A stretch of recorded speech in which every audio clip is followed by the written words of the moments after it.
What up, YouTube? It's your boy Double G. I'm back at it again with another video.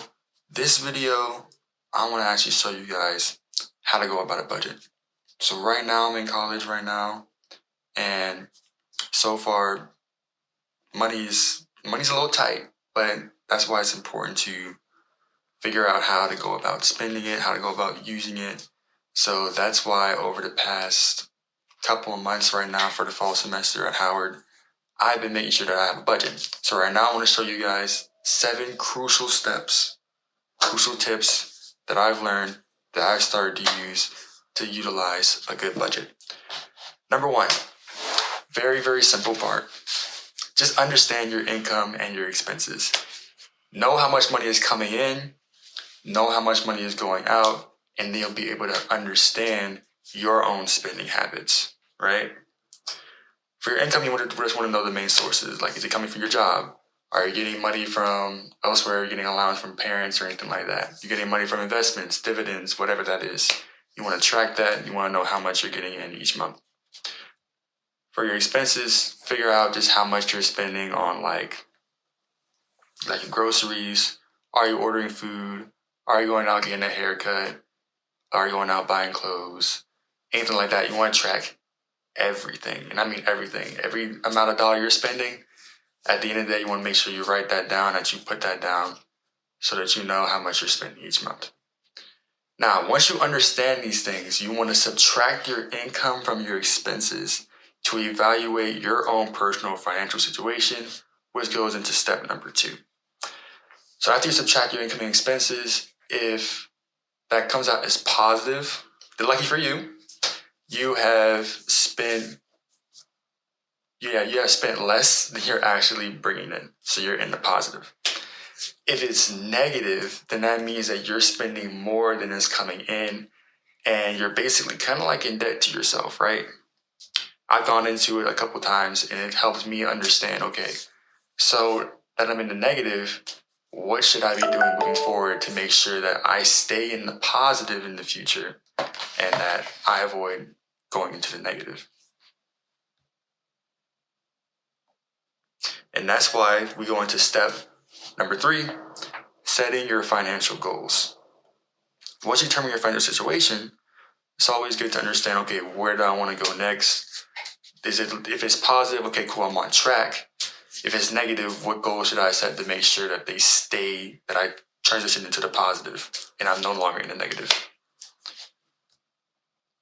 So your main goal can be really as simple as like, hey, I'm in the negative right now.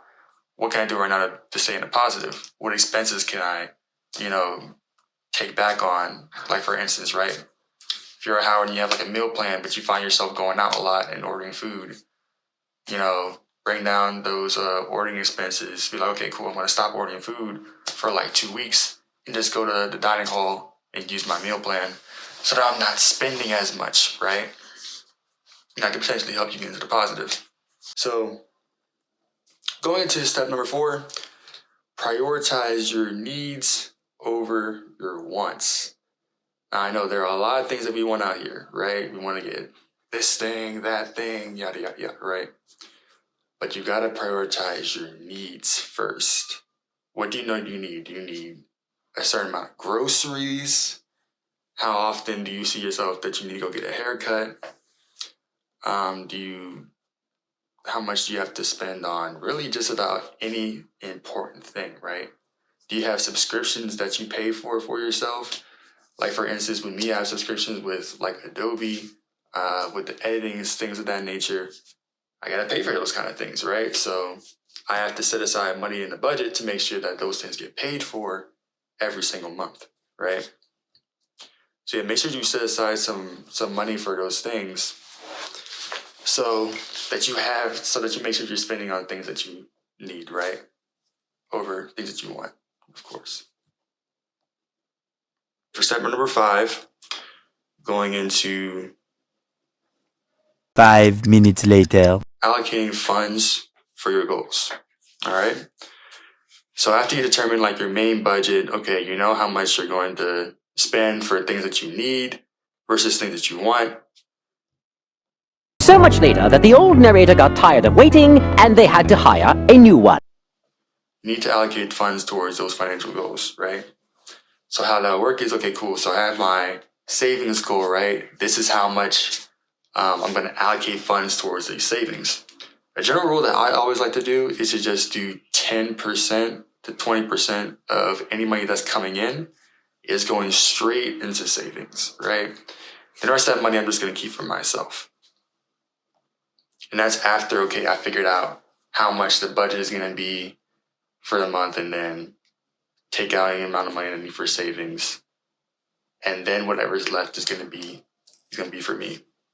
Guess step number 6, which is to balance your fun and your savings. So, like I said before, 10 to 20% for your savings. So you still want to make sure that you're having fun, right? Like, I'm not saying, okay, cool, like you need to spend your money for your needs. You need to have some things away from savings. You can still have fun for yourself too, right? So it's good.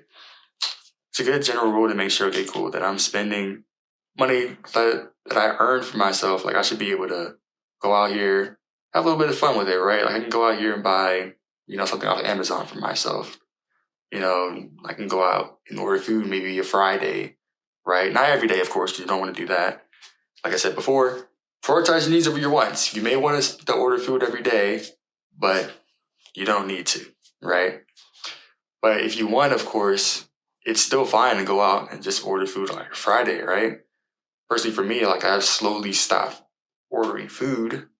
I usually just either eat what I have here in my room or I go to dining hall, right? Now, sometimes I'd be like, okay, cool, I can go out, go get some pizza, go to Chipotle, whatever, maybe like once a week, once or twice a week, it really depends. Usually I just try to keep it to once a week, but yeah, just go out, you just have fun for yourself, guys. It's okay, because you earn the money, especially if you're working and you're going to school, you've earned that money. You should be able to go out and have some fun. And with that, actually, it just ended up being 6 steps out of 7.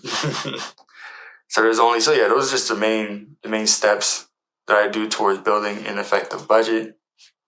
Now, the next video that I'm actually going to be showing you guys is really how to develop a budget with Microsoft Excel. And for me, it's really, really useful, especially once you put in all the formulas for it.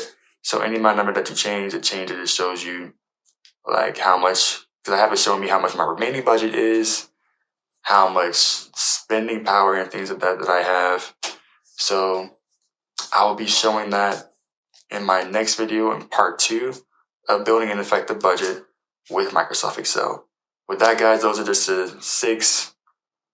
So yeah, those are like the 6 main steps towards building an effective budget. Hope you guys learned something today. I'll show you guys my Microsoft budgeting video next. And with that, y'all have a good one. Get out there, start budgeting for yourself.